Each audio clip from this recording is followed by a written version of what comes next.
बेहद की परम शांति for all the spiritual souls seeking true spiritual knowledge. The book Supreme Knowledge of the Infinite by Bapuji Dashathbhai Patel not only contains true spiritual knowledge but also gives his teachings in a nutshell. So, let us move on to the first part of the book. What is Supreme Knowledge of the Infinite? It is written in the Bhagavad Gita, whenever there is a decline in righteousness and unrighteousness is in the ascendant, then I body myself forth for the protection of the virtuous, for the destruction of evildoers, and for establishing righteousness in this world. I come from age to age. In other words, when there is utter irreligiousness prevailing, the Supreme Soul takes an ordinary form and destroys all evil. In today's world, isn't there oppression in the name of religion or dharma? Has the behavior of man become like that of a beast? Why is there so much decline in the state of affairs of this world? What else can one call this continual degradation of the world than Kali Yuga or the Iron Age? What we are able to perceive with these gross eyes, is that the only truth? How did we descend into this world of five elements in this land of mortality or mythology? Who will reveal all the answers to all these eternal mysteries? No founding father of any religion or the great teachers or any wise person could provide an answer to the above questions. In this connection, we can see that Sri Krishna has explained in the Bhagavad Gita, it is I who elevates the condition of the saints, the great sages and religious teachers alike. It is only the Supreme Soul or Paramatma who gives us divine knowledge and delivers us from this land of mortals to the immortal and eternal paradise which is called Amarlok. This divine knowledge can be obtained only from the Supreme Soul and no one else. Just as in the mother's womb, the child is in embryonic form, slowly it develops, shapes as a fetus, and finally becomes a full-fledged five-elemental body. Similarly, we change forms from incorporeal, that is Nirakari, to corporeal, Akari, that is light body, to the present gross physical form of five elements. In the beginning, when there was no earth, sky, or air, then what was in existence? What about the stars, the moon, and the various constellations? Who created them? Where did we exist? And when did we come down on this earth? The reality that we perceive through these gross physical eyes, is that the ultimate truth? Or if not, then what is the ultimate truth? Where did our gods and goddesses disappear? Did these gods and goddesses become human beings? Today, these numerous religions that are prevalent in the world have been in existence only a few thousand years ago. However, our universe is trillions of years old. So, logically one questions as to who would be the ancestors of the founders of these various religions. What was the way of life of these people before the religions came into existence? Is God confined to religion? Can we achieve liberation and attain God whilst remaining as a householder and fulfilling our daily duties? This earth is as tiny as a tip of a needle in this vast cosmos. It's written in our scriptures, every second infinite of infinite universes are created and destroyed. If so, then what are these boundless infinite universes? How are they created and by whom? Who is the owner of these universes and how are they controlled? How are these infinite universes destroyed? Where is the land of immortality? How can a soul go to this land of eternal liberation? How big is the infinite of infinite cosmos? what is the history of these boundless universes? That is Adi, Madhya, and Ant. That is the secrets of the beginning, middle, and the end. The answers to all these questions lie in the deep, bottomless ocean of infinite knowledge. You can call it Behad. Once the soul understands the supreme knowledge of the infinite, it begins to move forward towards the path of Paramshanti or supreme peace, because this is the eternal quest of the soul as also its final attainment. Paramshanti. In chapter 1, we'll discuss about finite and infinite souls. Finite or limited means only pertaining to the world of five elements, and infinite means beyond the world of five elements, immortal and boundless creations. We all are aware regarding the mysteries of the soul, but are we cognizant about the true nature or form of a soul? The limited or finite souls were created with the help of the five elements or tattvas. However, the infinite or the Behad souls were created with Param light, divine supreme light. There is no difference between the limited had souls and the souls of other living beings, which are called Jivatma, since both types do not possess the awareness of spiritual knowledge. These types of materialistic or ignorant souls will not be interested to pursue divine supreme knowledge. The limited souls will be totally immersed in worldly affairs, whereas the infinite or Behad souls characteristically will be in quest of true spiritual knowledge and look for opportunities to serve the world for upliftment and welfare of the people. Finite souls possess gross physical body, subtle body, and the causal body, whereas the infinite souls comprise of the gross physical, subtle, causal, and additionally have two more, that is supracausal body and the supreme causal body. The infinite souls possess unlimited powers. However, these powers are obscured by various layers over the soul. In order to activate the infinite great powers that lie dormant in the soul of the infinite souls, the souls of the infinite children need to be invigorated. Behad souls have divine supreme radiance, which is called Param Prakash. This is more brilliant than billions and trillions of suns. So, it's a necessity for the infinite souls to activate their soul power by removing the various sheaths that overlie upon the soul and also reclaim the original true radiance and the strength possessed by them. The various sheaths that overlie upon the limited or the Had souls are: first, the Akash Tattva or the ether element, the Agni Tattva or the fire element, the third is Vayu Tattva or the air element, and the fourth is the Jal Tattva, water element. The fifth and the final one is the Prithvi Tattva, that is the earth element. The various sheets that overlie upon the infinite Behad souls are: first is Param Prakash, second is the Param Mahatattva, the third is Param Tattvas or the supreme elements, Param Akash, Param Vayu, Param Agni. The fourth gross elements are Akash Tattva, Agni Tattva, Vayu Tattva, Jal Tattva, and Prithvi Tattva. Now the question arises, how will the soul be able to get power and from which source? In this context, the Lord of Bhagavad Gita has declared, forgetting your body and all bodily relations, remember me constantly and I will destroy all your sins and take you to the highest of high supreme abode.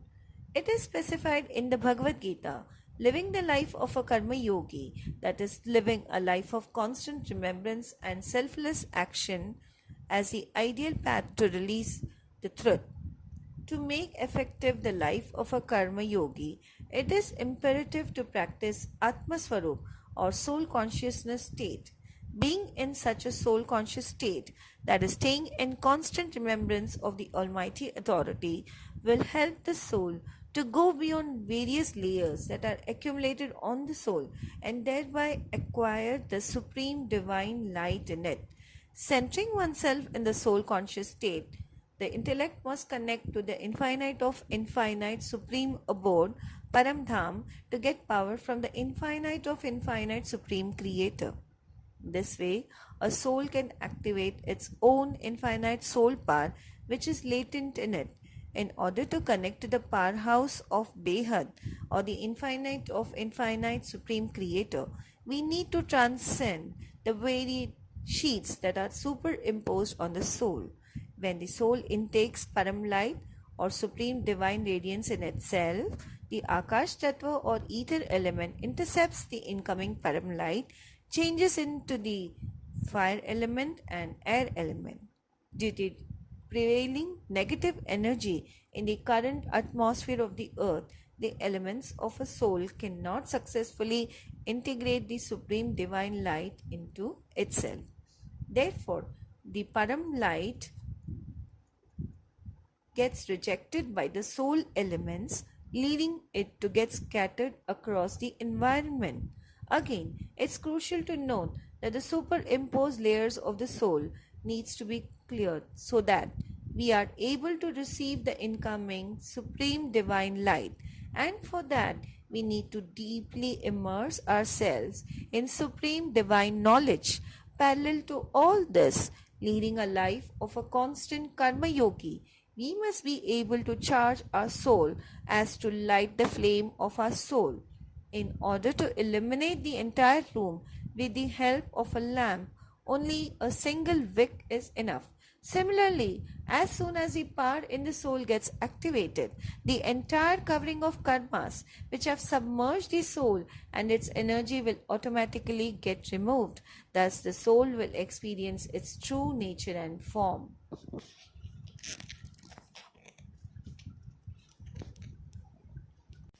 In chapter 2, we discuss the difference between Shiv, Mahashiv, and Param Mahashiv.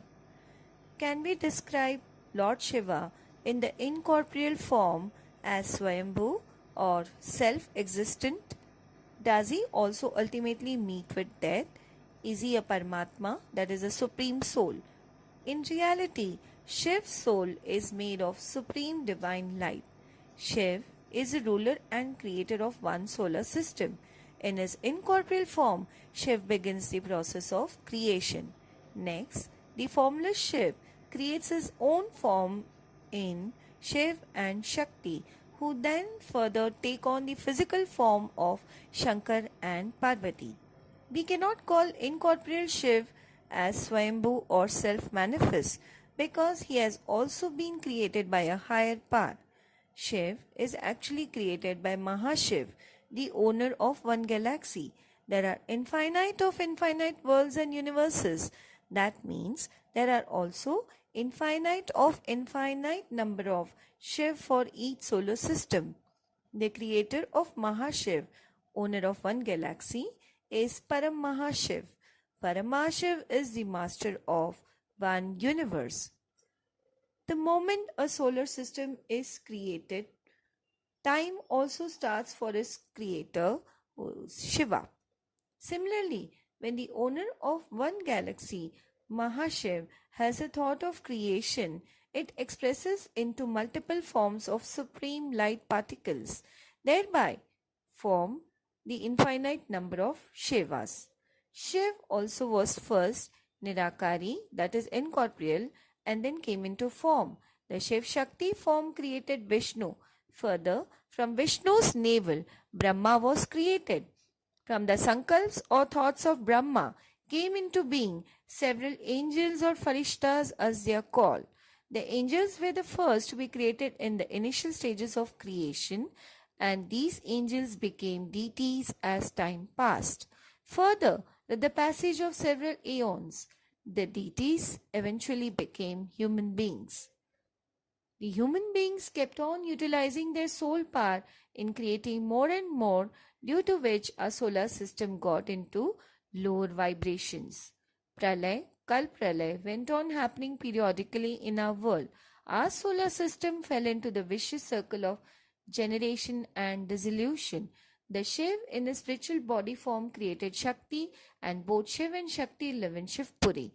Shankar and his consort Parvati, who stay in the Himalayas, are the Sakar or physical form of Shiv and Shakti. With reference to the vast and countless cosmos, when one talks about one sun, it means one solar system. The creator of one solar system is Shiv. It is said in the scriptures that there are Ananta Koti Brahman. In Behad knowledge, the term Brahman is used to refer to one solar system. Therefore, when it is said infinite of infinite solar systems, we can conclude logically that there must be infinite of infinite Shivas also. The next question is, if there are infinite Shivas, then there must be a creator, and who would that be? Shiva's creator is Mahashiv, who is the owner of one galaxy. We may also determine here that there are trillions of galaxies too in the cosmos, and so trillions of Mahashivs too. Next, the creator of one Mahashiv is Paramahashiv. Paramahashiv is the Rachayita, or the creator of one universe, and as per modern science, there are nearly 10 raised to 500 universes. Therefore, it follows that there are same number of Paramahashivs. The infinite universes are uncountable, and the creators are also varied. To understand the difference between Shiv, Mahashiv and Paramahashiv, we need to understand according to the time of these powerful entities. In discussions of knowledge, one sun means one solar system, and so the creator of one Brahman solar system being Shiv, his time is also directly related to the time of the solar system created by him. So, we can conclude that with the creation of time of the solar system, Shiv's time also begins. In our Shastras, it has been written that the time of one solar system is equal to Brahma's lifespan of 100 years. So, this becomes exactly the lifespan of its creator Shiv. Upon the completion of 100 years of Brahma, the creator of a solar system, Shiv becomes powerless and enters the sun. He invokes the Kal Agni or dark fire, through which he destroys his own creation or Brahman by absorbing it into his body. The negative energy created due to the process of destruction transforms Shiv into a black hole, and one can observe that today there are many such black holes that are existing, floating freely around in our galaxy. Shiv exists in the black hole that he creates, and there is also massive gravitational power exerted by a black hole. This gravitational force is also a conscious energy.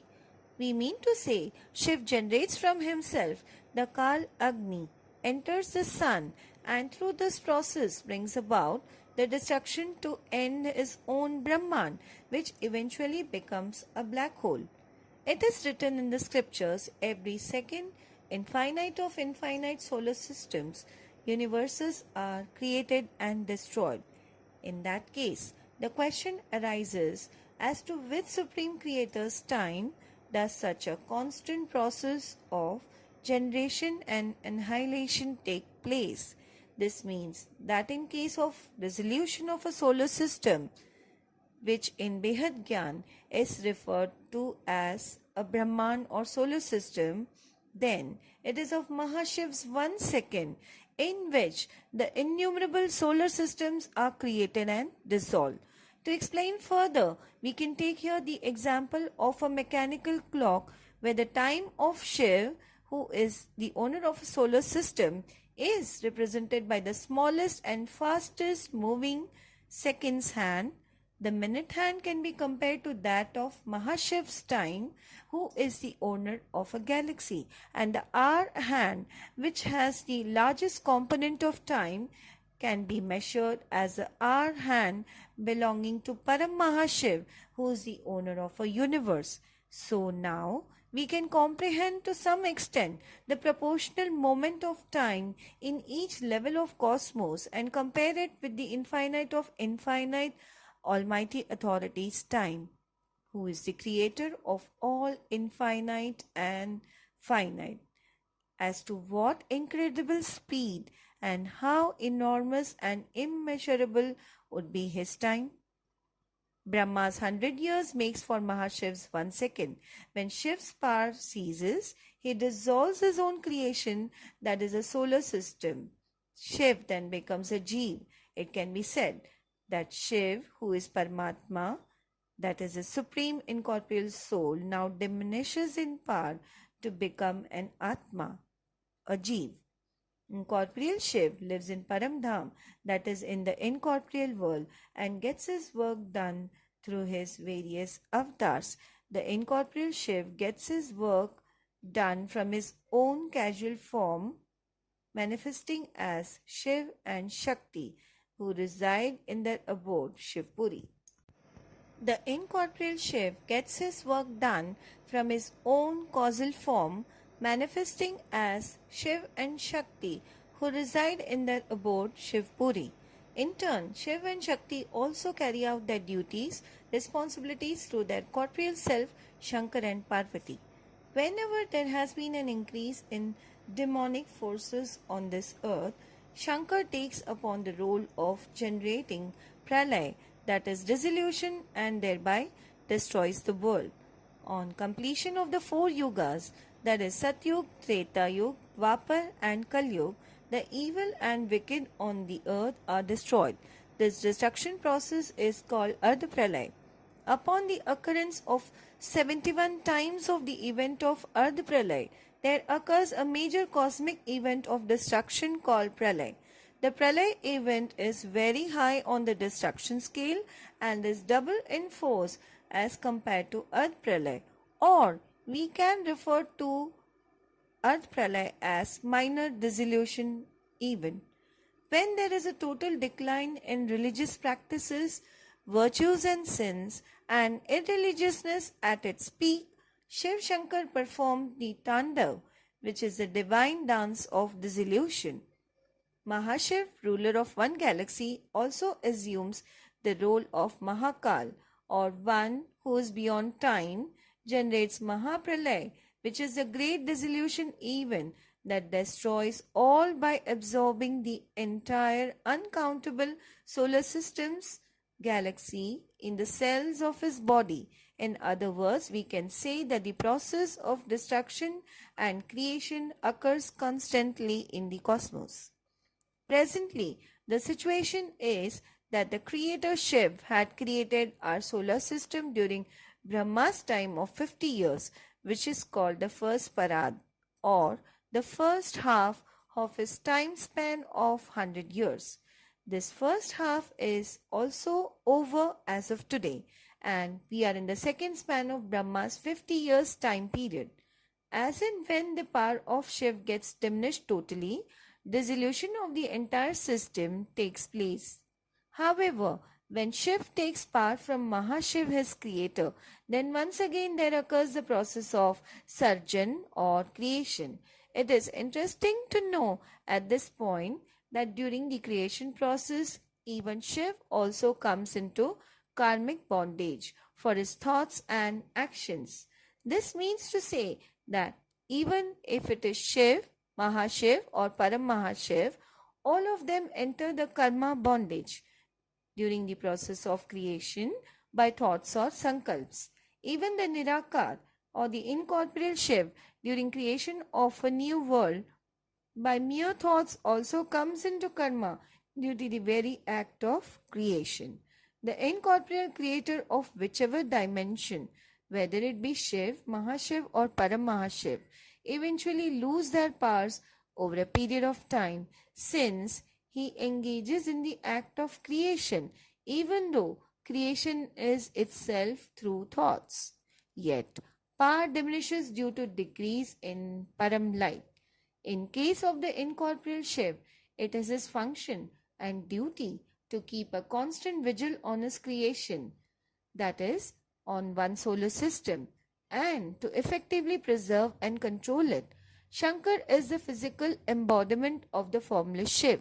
According to the law of creation, the one who creates is also responsible for its destruction.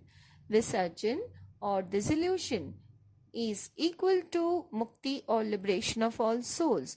Therefore, as per the divine knowledge, when incorporeal Shiv destroys through his corporeal form of Shankar, he grants mukti or moksha or freedom to all the souls created out of him. Divine knowledge is supreme light, and through this only one comes to know the ultimate truth. Today, man considers that by engaging in the act of religious rituals, etc., he will be able to obtain moksha or liberation. However, he cannot attain moksha through such methods. Shiv is a supreme soul or Paramatma. He had created angels or Farishtas and the heavenly gods. Angels are made out of supreme elements, and the devtas or gods are created from three tattvas or three elements. In these present times, man has become a Jeev Atma, that is a soul whose consciousness or power is on the level of an animal or less evolved being. We can also say that a Jeev Atma of a human soul can be used to describe a soul leading a materialistic life full of desires and slave to the five vices having no spiritual attributes. In this context, it can be said that animals and other living entities are called as Jeev Atmas. Only those human beings who imbibed in themselves the knowledge of Atma and Paramatma, that is of soul and God, are fit to be called as human. Those who choose to be ignorant and are unaware about the Supreme Soul are called as Jeev. One must remember Paramatma Shiv, of whom even Lord Shankar is always in remembrance. However, in this world, no being, not even Shiv, has any power left in him. Therefore, one must remember only the Almighty Authority God. Presently, the powers of God Shiv, who is the creator of our solar system, is completely depleted. The one who was a divine being becomes a devotee of his own celestial form in this present birth. If one desires to go to the highest of high Paramdham, which is the abode of the Supreme Almighty Authority, then one must meditate on the Param Mahashiv. In Bhagavad Gita, the Lord says, Hey Arjun, if you desire to attain the highest level, then manifest the divine supreme elements in your soul and illuminate yourself just like the sun. By doing so, you will eventually go beyond the unending cycle of birth and death and reach the supreme state of God realization. Sri Krishna was the avatar of Almighty Authority. Therefore, he stated in the Bhagavad Gita, remembering me only, renouncing all religions, come unto my protection. Know me, and I will take you to the highest of high abode. To emphasize the true path of realizing the Almighty Authority, the Lord says in the Gita, I am not known through chanting, penance, or meditation, but only through divine knowledge. Paramshanti.